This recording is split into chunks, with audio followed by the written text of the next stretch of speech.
ନାଇଁ ଦେବାଶନ୍ଦ୍ର ଅନେକ ଦିନ ହେଲା ଦଳ ପ୍ରତି ଅସନ୍ତୁଷ୍ଟ ଥିଲେ, ଏଇଟା ଜଣାଶୁଣା କଥା। ଯଦିଓ ଏକଦା ସିଏ ନବୀନ ପଟ୍ଟନାୟକର ଜଣେ ଏକାନ୍ତ ଅନୁଗତ ଥିଲେ, ଯୋଉଥିପାଇଁ ଗତ ରାଜ୍ୟସଭା ନିର୍ବାଚନ ରାଜ୍ୟସଭା ପଠେଇ ଯେହେତୁ ତାଙ୍କୁ ଟିକେଟ ଦେଲେନି ବିଧାନସଭା, ତାଙ୍କୁ ପଠା ହେଇଥିଲା। କିନ୍ତୁ ତା ପରବର୍ତ୍ତୀ ଅବସ୍ଥାରେ ତାଙ୍କର ଡିଫରେନ୍ସ ବଢ଼ି ବଢ଼ି ଚାଲିଲା ବିଶ୍ୱନାଥ ପାଣ୍ଡିଆଙ୍କ ସହିତ, ଆପଣ ଜାଣିଛନ୍ତି। ଏବଂ ସେ ଅସନ୍ତୁଷ୍ଟ ଥିଲେ ଏବଂ ସେ ବାଟ ଖୋଜୁଥିଲେ କୁଆଡ଼େ ଯିବା ପାଇଁ। ଆପଣ ଦେଖିଥିବେ ରାଜ୍ୟସଭାରେ ଯେତେ ଗୁଡ଼ିକ ପ୍ରସଙ୍ଗ ହେଲା ମଧ୍ୟ ସେଥିରେ ବିଜେପିର ଯେଉଁ ନିଷ୍ପତ୍ତି ଥିଲା ସେ ଅନୁସାରେ ଅନେକ ଥର ମଧ୍ୟ ସେ କାମ କରିନାହାନ୍ତି। ତ ସେଥିରେ ଧୀରେ ଧୀରେ ଦଳଠୁ ସେ ଯାଉଛନ୍ତି ବୋଲି ସେ ଜଣାପଡ଼ିଥିଲା। ଏବଂ ତାଙ୍କର ବିଶେଷରେ କଟକ ସହରରେ ତାଙ୍କର ଏବଂ ମେୟରଙ୍କ ଭିତରେ ଯେଉଁ କନଫ୍ଲିକ୍ଟ ମଧ୍ୟ ସେଇଟା ମଧ୍ୟ ଜଣାଶୁଣା। ତ କଟକ ସହରରେ ମଧ୍ୟ ତାଙ୍କ ପ୍ରାଧାନ୍ୟ କମିଲା। ସେ ନିଶ୍ଚିତ ଭାବରେ ବାଟ ଖୋଜୁଥିଲେ।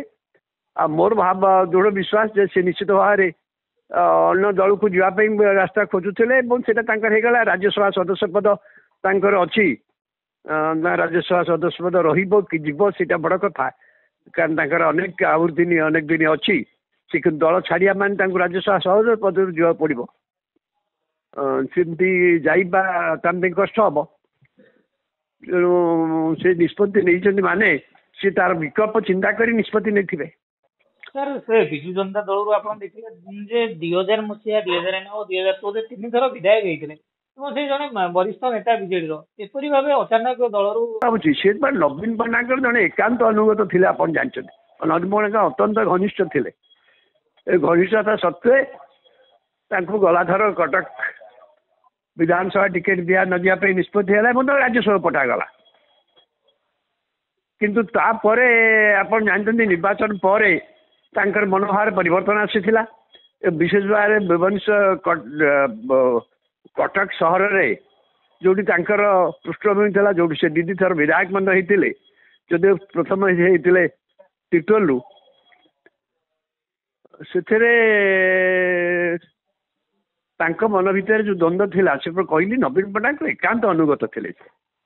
କିନ୍ତୁ ସେ ଲୋକଙ୍କର ପାଣ୍ଡିଆନଙ୍କ ସହିତ ଡିଫରେନ୍ସ, ବିଶେଷ ଭାବରେ ସୁଭାଷ ସିଂଙ୍କ ସହିତ ଡିଫରେନ୍ସ, ସୁଭାଷ ସିଂଙ୍କର ପାଣ୍ଡିଆନଙ୍କ ସହିତ ସମ୍ପର୍କ, ପାଣ୍ଡିଆନଙ୍କର ସେ ନବୀନ ପଟ୍ଟନାୟକଙ୍କର ସିଏ ମଧ୍ୟ ଘନିଷ୍ଠ ହେଇଯିବା, ଏଇସବୁ ଜିନିଷ ତାଙ୍କୁ ପୁରାପୁରି ନବୀନ ପଟ୍ଟନାୟକ ଦୂରକୁ ନେଇଗଲା। ତାପରେ ସେ ବିଜେପିଠୁ ବାଟ ଖୋଜୁଥିଲେ କେଉଁ ବାଟେ ଯିବେ, ବିଜେପିରୁ ଯିବେ ଏବଂ ସେ ଅନୁସାରେ କେତେଗୁଡ଼ିକ ଆକ୍ସନ୍ ମଧ୍ୟ ଆପଣ ଦେଖିବେ। ସେ ବିଭିନ୍ନ ସମୟରେ କେତେକ ବକ୍ତବ୍ୟ ଦେଉଥିଲେ ଯୋଉଟାକି ମଧ୍ୟ ଜଣାପଡ଼ୁଥିଲା ସେ ଆଉ ଦଳ ସହିତ ନାହାନ୍ତି।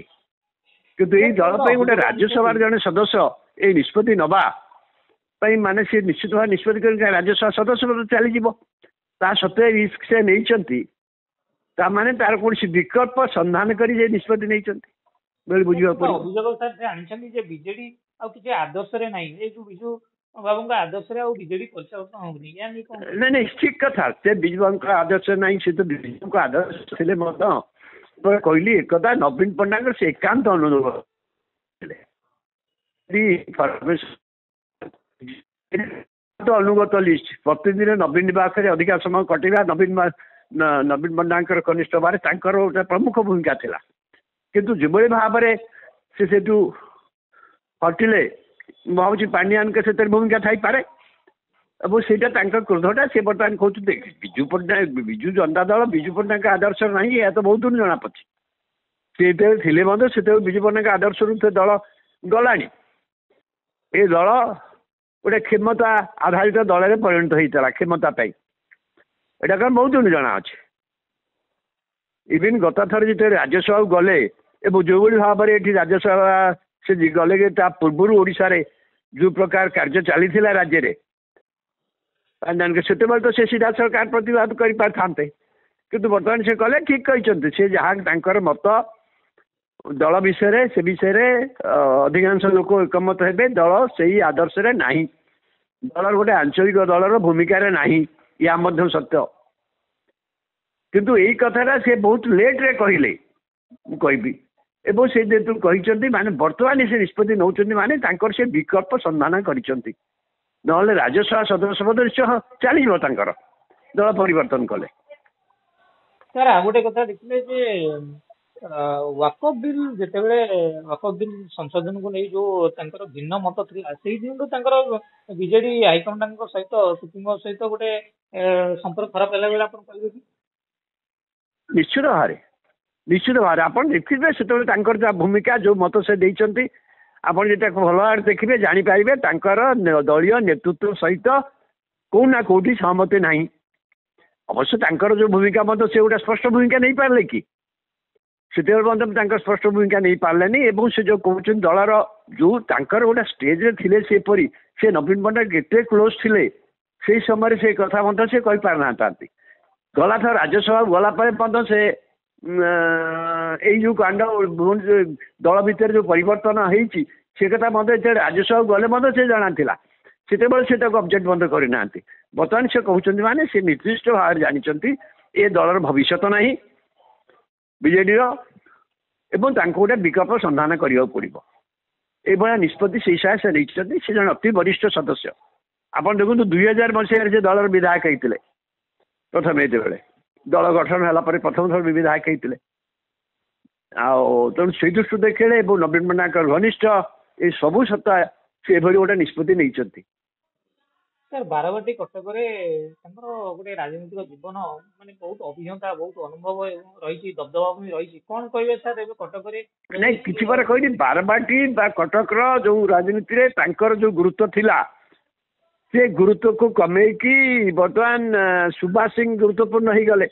ସେଠି ଅନ୍ୟଙ୍କୁ ବିଧାୟକ ଟିକେଟ ଦିଆଗଲା ବିଧାନସଭାରେ ଏବଂ ତାଙ୍କୁ ତା ପୂର୍ବ ବର୍ଷ ରାଜ୍ୟସଭାକୁ ପଠା ହେଇଥିଲା କିନ୍ତୁ ହେଲେ ମଧ୍ୟ ଏଥିରେ ସେ ଜମା ଖୁସି ନଥିଲେ। କିନ୍ତୁ ସେତେବେଳେ ସେ କଥାଟା ସେ ଉଠିବା ଉଚିତ ଥିଲା। ଏଇ ଯୋଉ କଥାଟା ଯୋଉ ସକାଶେ ଦଳର ବିପର୍ଯ୍ୟୟ ହେଲା 2024ରେ ସେ ବିଷୟରେ ସେ ଭଲ ଜାଣିଥିଲେ ଏବଂ ସେତେବେଳେ ବି ଉଠେଇଥାନ୍ତି ଯଦି ଦଳରେ କୌଣସି ମାନେ ନୂଆ କଥା ଚିନ୍ତା ଆସିଥାନ୍ତା କିନ୍ତୁ ସେ ସମୟରେ ସେ ଉଠେଇ ନାହାନ୍ତି। ବର୍ତ୍ତମାନ ଉଠୁଛନ୍ତି ଦଳ କ୍ଷମତାଚ୍ୟୁତ ହେଇଛି ଦଳ ନାହିଁ ଏବଂ ଏଇ ଦଳରେ ଆଉ କୌଣସି ଭବିଷ୍ୟତ ମଧ୍ୟ ହୁଏତ ସିଏ ଆଉ ଦେଖିପାରୁନାହାନ୍ତି। ତେଣୁ ସେ ତା ଦଳର ନୀତିଗତ ଭାବରେ ଏବଂ ବ୍ୟକ୍ତିଗତ ଭାବରେ ସେ ନିଶ୍ଚିତ ଭାବୁଛନ୍ତି ଏଇ ଦଳରେ ତାଙ୍କର ସ୍ୱାର୍ଥ ନାହିଁ ତେଣୁ ସେ ଛାଡ଼ିଛନ୍ତି। କଟକ ଜିଲ୍ଲାକୁ ସାର୍ ଦେଖିଲେ ଏବେ ବିଜେଡିର ଯୋଉ ନେତାଙ୍କ ଭିତରେ ଯାହା ଅଛି ବର୍ତ୍ତମାନ ଦବଦବା ଆପଣ ଭାବୁଛନ୍ତି କି ଦେବାଶିଷ ସାମନ୍ତରା ଯିବା ପରେ ବିଜେଡି ପୁଣି ଦୁର୍ବଳ ହବ? ନିଶ୍ଚିତ ଭାବରେ ବିଜେଡି କିଛି ମାତ୍ରା ନିଶ୍ଚିତ ହବ। ବିଜେଡି ଶୁଣୁ ବିଜେଡି ନା ଇଏ ବିଜେପି ଦୁର୍ବଳ ହବା ପ୍ରକ୍ରିୟା ଚାଲିଛି କ୍ରମାଗତ ଭାବରେ ଚାଲିଛି ତ ସେଇ ପ୍ରକ୍ରିୟାରେ ଆଙ୍କର ଗୋଟେ ଷ୍ଟେପକୁ ବିଚାର କରିବାକୁ ପଡିବ ନା।